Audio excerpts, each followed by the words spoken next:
The Chinese Communist Party has fiercely assaulted the American judicial system while most Americans slept. The 5-year legal battle between Pax and Miles Guo goes far beyond an ordinary debt collection and becomes a battleground for defending American justice free from the CCP's interference. Protecting Americans' judicial independence is the responsibility of the American people.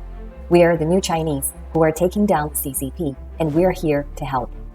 The plaintiff and creditor, PAX, Pacific Alliance Asia Opportunity Fund, is a subsidiary of PAG, Pacific Alliance Group, headed by Shan Weijian, a CCP-registered spy with a public persona of a successful venture capitalist and a seasoned executive.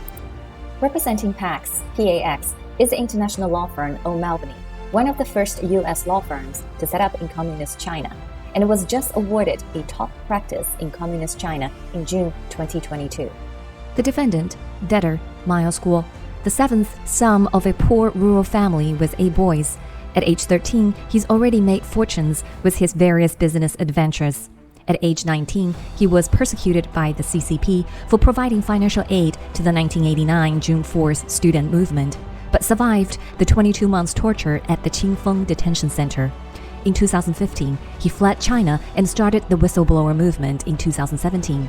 Mr. Guo's truth-telling broadcastings have awakened hundreds of millions of Chinese from the mind-controlling spells the CCP has cast on its people and the world. Hence, he became the most formidable enemy of the CCP. Let's start with the scandalous incident that occurred most recently in the U.S. Bankruptcy Court District of Connecticut. On June 15, 2022, the court issued a memorandum of decision granting the United States trustee UST's motion for the appointment of a Chapter 11 trustee. 15 days later, on June 30, 2022, the UST filed a notice appointing Joe D. Whitley as Chapter 11 trustee and an application for seeking the court's approval of the appointment of Whitley as Chapter 11 trustee. On July 5, 2022, the day of the scheduled hearing of Whitley's appointment, UST notified the court that it would withdraw the application for the appointment of Whitley as the Chapter 11 trustee. What was supposed to be an appointment hearing of Whitley becomes a heated 39-minute debate between the judge and the UST on if the UST should have followed the procedure outlined in the Bankruptcy Code in removing Whitley, who at the time of this hearing had signed an affidavit under penalty of perjury declaring his disinterestedness.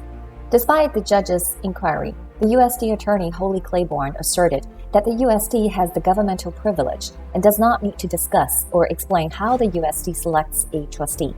Nevertheless, Claiborne emphasized the need for the UST to select and install an individual who can be impartial to all parties in the July 5th hearing.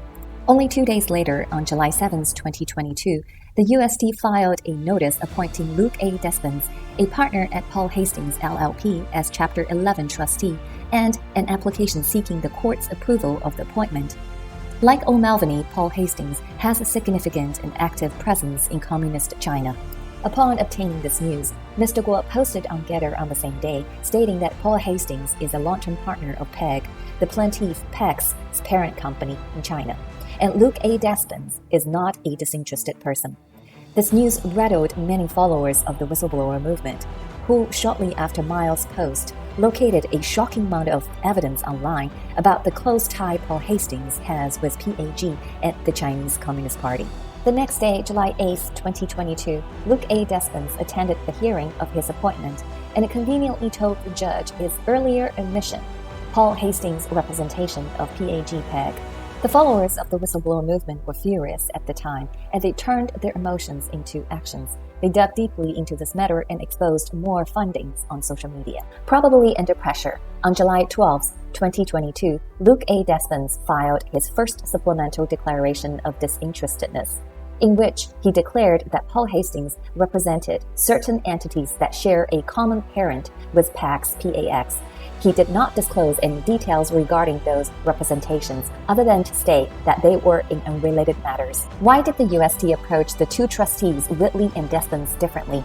In Whitley's case, the UST perceived the purported conflict and immediately withdrew Whitley, ignoring the removal process outlined in the Bankruptcy Code, as well as the fact Whitley and his firm were not directly involved in the conflict. In Despens' case, the late rising conflict relates to the PAG's parent company, PAG, and the UST moved forward with the appointment at lightning speed. Not to mention that the UST willfully ignored the undue influence that the Chinese government maintains over Paul Hastings by controlling its ability to do business in China and Hong Kong. Why did the UST hastily select the second trustee in just 2 days? Why it failed its first decision, made over 15 days from June 15th to 30th.